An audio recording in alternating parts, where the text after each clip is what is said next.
شہر بغداد میں ایک تاجر رہا کرتا تھا جس کا نام ابو المظفر تھا۔ ابو المظفر یہ بڑا تاجر تھا۔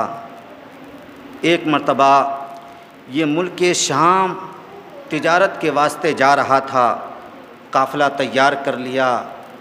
اس کے بعد حضرت شیخ حماد رحمۃ اللہ علیہ کی بارگاہ میں پہنچا دعا کرانے کی غرض سے۔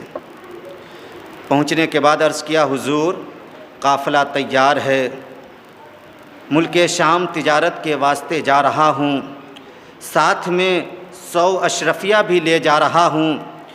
آپ کی بارگاہ میں آنے کا مطلب و مقصد یہ ہے کہ آپ دعا فرما دیجئے تاکہ میں خیر و عافیت کے ساتھ جاؤں اور پھر خیر و عافیت کے ساتھ اپنے مکان پر لوٹ جاؤں۔ تو حضرت شیخ حماد رحمۃ اللہ علیہ نے اپنی آنکھیں بند کیا، لوح محفوظ کا مطالعہ کیا۔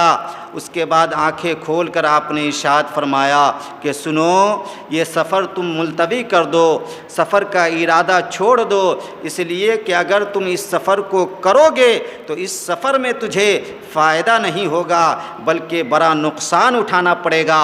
اتنا بڑا نقصان ہوگا کہ مال تو جائے گا ہی، یہاں تک کہ تمہاری جان بھی چلی جائے گی، تمہاری جان بھی چلی جائے گی، لہذا سفر کے ارادے کو ملتوی کر دو۔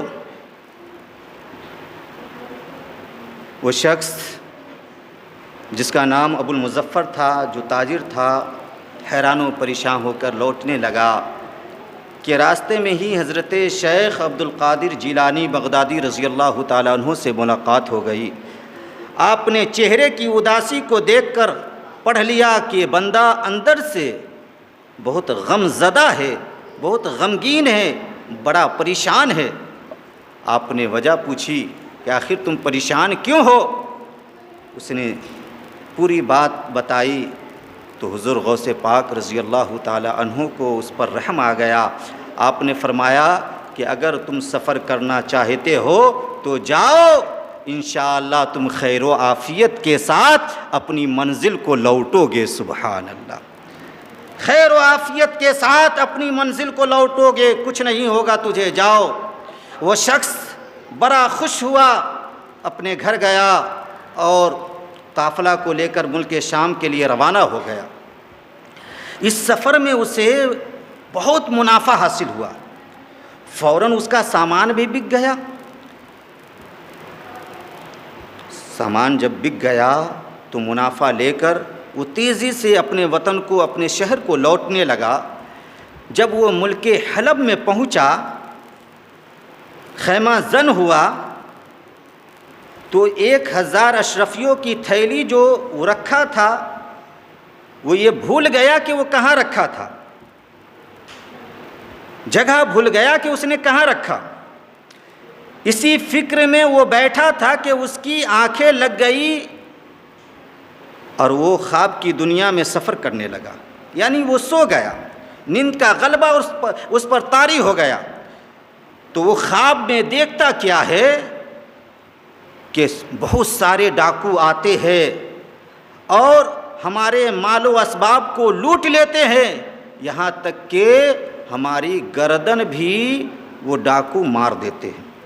اس خواب کو دیکھنے کے بعد وہ چوکنا ہوا، جب آنکھیں کھلی تو اپنے دائیں بائیں آگے پیچھے دیکھا، اپنے ساز و سامان کو صحیح سالم پایا، بڑا خوش ہوا، اپنی جان کو دیکھا صحیح ہے، بڑا خوش ہوا۔ وہ 1000 اشرفیوں کی تھیلی جہاں رکھا تھا وہ بھی مل گئی۔ اب وہ تیزی کے ساتھ شہر بغداد کو لوٹنے لگا۔